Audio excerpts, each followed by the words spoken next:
Bien le bonjour les grimpeurs et les grimpeuses, c'est Vincent Grimpe et je vous souhaite la bienvenue dans cette vidéo. Aujourd'hui au programme, on va parler des cotations en escalade. Alors il faut savoir que les cotations, c'est un éternel débat dans le monde de la grimpe et on va voir pourquoi. Alors déjà, on peut se demander qu'est-ce qu'une cotation? Une cotation correspond au niveau de difficulté d'une voie ou d'un bloc. C'est la difficulté que tu vas rencontrer entre la première prise de départ et ta prise de fin sans tomber. La cotation en escalade est quelque chose d'assez subjectif. Ça varie plus ou moins d'un grimpeur à l'autre et en plus, il n'y a pas vraiment d'équivalence entre le bloc et la voie, l'intérieur et le milieu extérieur. Et pour couronner le tout, chaque pays a un peu son propre système de cotation en escalade.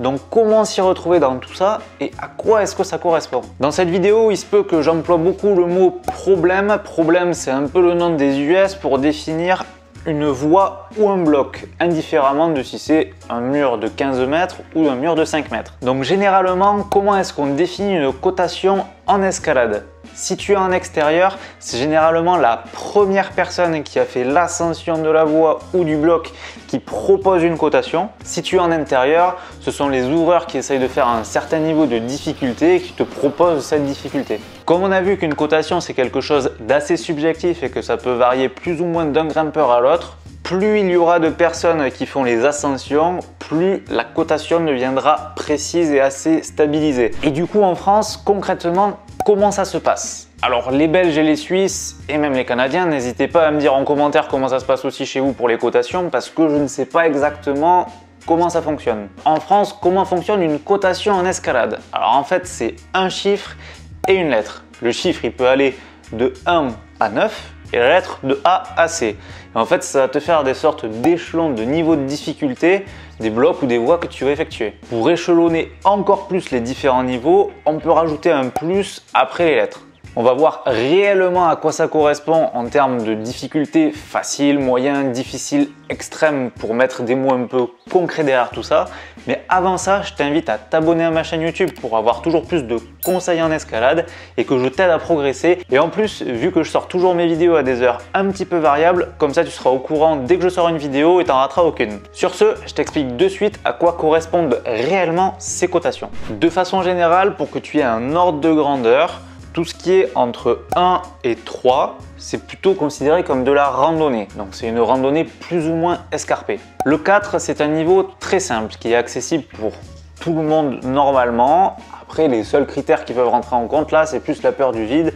Mais physiquement parlant, presque tout le monde devrait être capable de faire du 4. Le 5A, 5B, c'est une escalade assez facile. 5C, 6A, 6A+, ça commence à être un petit peu plus complexe et c'est là où des débutants qui n'ont jamais grimpé mais qui ont déjà une base physique commencent à bloquer un petit peu. Quand on commence à aller dans le 6B, 6C, 6C+, là ça commence à demander un niveau en escalade un peu plus important. On commence à parler de voies ou de blocs assez difficiles quand même. Et ensuite, dès qu'on commence à entrer dans le 7A, 7A+, 7B, là, on est dans un niveau de difficulté relativement difficile. Ça demande beaucoup d'entraînement, c'est très difficilement accessible quand on commence en escalade et ça fait appel à beaucoup de technique, de force, d'endurance. Ça commence à être une escalade beaucoup plus complète et exigeante, quoi. Tout ce qui est 7B+, etc. et au-dessus, ça demande beaucoup d'entraînement. C'est une escalade très complexe, c'est du très haut niveau en escalade et les paliers de progression commencent à devenir beaucoup plus difficilement accessibles. Pour que tu vois encore un peu plus clair dans les cotations, je vais te donner quelques repères pour que tu te fasses un peu une idée. Pour l'instant, la voie la plus dure au monde qui a été faite, c'est un 9C. C'est une voie qui s'appelle Silence, qui a été réalisée par Adam Ondra. Et c'est une voie qu'il a mis 6 ans à réaliser. Alors, je m'explique là-dessus. Pour réaliser une voie du début jusqu'à la fin sans tomber, il a mis 6 ans. C'est-à-dire que chaque mouvement, il les a un petit peu travaillés indépendamment pour essayer d'enchaîner la voie du début à la fin. C'est la voie du début jusqu'à la fin qu'il a proposée à la cotation 9C et que pour l'instant, personne d'autre n'a réussi à faire. Mais du coup, tu dois te demander, est-ce que faire une voie, ça veut dire la réussir du premier coup? Est-ce que ça veut dire faire plusieurs essais dedans et à partir du moment où tu l'as réussi, ça veut dire que tu sais faire ce niveau de cotation? C'est là où on parle un petit peu d'escalade avant travail ou après travail. Donc escalade à vue ou après travail. Moi je fais beaucoup d'escalade à vue et je fais très peu de voies ou de blocs après travail parce que j'aime pas trop travailler des blocs. Pour te donner un autre exemple, en Coupe du Monde d'escalade, le niveau de difficulté des voies pour les femmes est à peu près du 8B et 8B+, et pour les hommes du 8C et 8C+. Pourquoi c'est inférieur au record du monde 9C que je t'ai dit juste avant? C'est parce que là justement, pour les championnats du monde, ils ont qu'un seul essai pour grimper jusqu'au sommet. Donc là pour le coup, c'est vraiment une escalade à vue, sans aucune préparation en amont, et c'est purement de la découverte, et c'est là où ils se rendent compte des pièges potentiels qui peuvent être dans la voie, et c'est pour ça que le niveau de difficulté ne peut pas être aussi important, parce que sinon les grimpeurs se feraient piéger dès le début et n'arriveraient pas proche du sommet.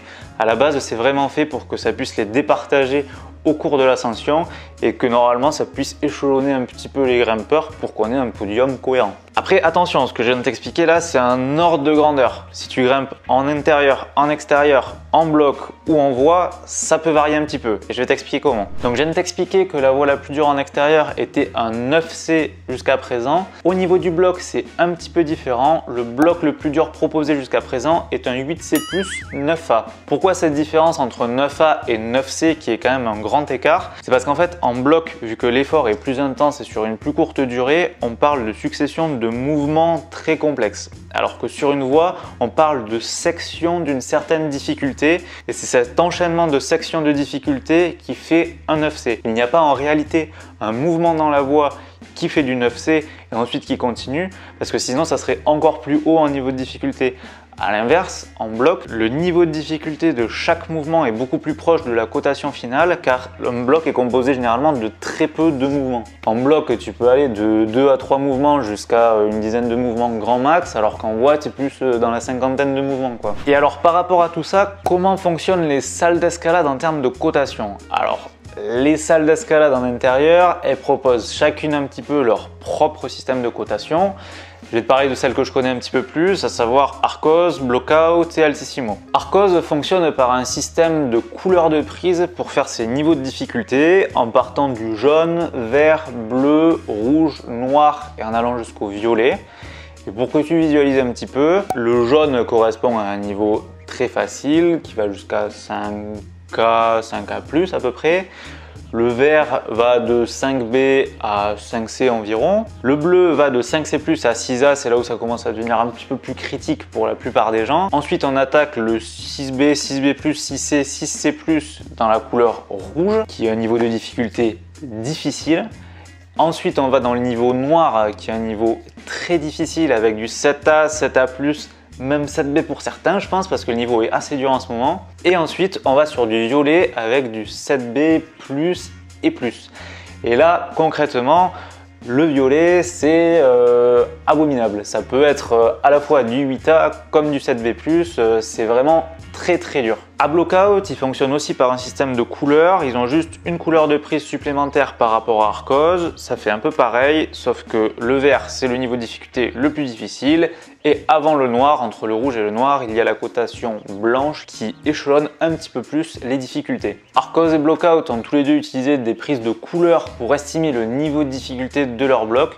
Je trouve que c'est assez cohérent parce que ça fait des paliers de difficulté sur lesquels les grimpeurs peuvent aller et ils peuvent être sur des blocs un peu plus simples, un peu plus complexes et ils peuvent considérer que leur niveau en escalade est vraiment maîtrisé à partir du moment où ils font tous les blocs d'une couleur. Le fait d'avoir plusieurs blocs dans un palier de progression, ça permet de se challenger et d'aller sur des choses qui peuvent être un petit peu plus complexes, un peu moins complexes, etc. Et ça permet de tâter et d'aborder un peu plus le terrain du niveau supérieur. Et en plus, ça évite aussi de se tromper sur les cotations parce que l'éternel débat des cotations, est-ce qu'on dit vraiment c'est un 6A, un 6A+, un 5C+, concrètement et honnêtement, on s'en fout un peu, c'est un peu notre challenge contre nous-mêmes à la cotation. En extérieur, c'est là où les gens font les perfs et qu'ils ont leur niveau de référence de difficulté. En intérieur, on est là vraiment quand même pour s'amuser. Avoir une cotation précise ou polémiquer sur les cotations, honnêtement, je pense qu'on s'en moque un petit peu. Altissimo prend le parti, eux, au contraire, de mettre des niveaux de difficulté assez précis en indiquant que c'est un 6A, un 6A+, un 7C. Je trouve ça un petit peu complexe d'estimer ça parce que ça dépend vachement, comme on a dit, d'un point de vue subjectif. Ça dépend des ouvreurs, ça dépend des grimpeurs et c'est assez dur d'ajuster une cotation. Mais bon, pourquoi pas. Et pour que tu visualises un petit peu les niveaux de difficulté par rapport au niveau des grimpeurs que tu peux voir, par rapport aux champions du monde, par rapport à mon niveau, etc. Moi, j'estime que mon niveau en bloc à vue est aux alentours du 7A, 7A+, parce que c'est des blocs que j'arrive à faire à vue sans les répéter plusieurs fois. J'ai déjà fait du violet à arcose et du vert à block-out qui représente le niveau de difficulté 7B+, ou plus, donc je ne sais pas exactement jusqu'à quel niveau je peux monter en cotation bloc.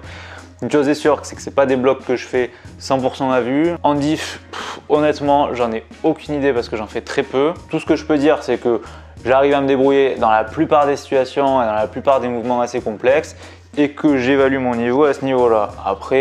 Après travail, j'en sais rien, moi je vous parle de à vue. Je pense avoir fait à peu près le tour du sujet des cotations en escalade. S'il te reste des questions, n'hésite pas à me les mettre en commentaire, j'y répondrai avec plaisir. J'espère que tu as kiffé la vidéo, n'hésite pas à t'abonner à ma chaîne YouTube pour avoir toujours plus de conseils et de vidéos en escalade. Et sur ce, je te dis à très bientôt dans une prochaine vidéo.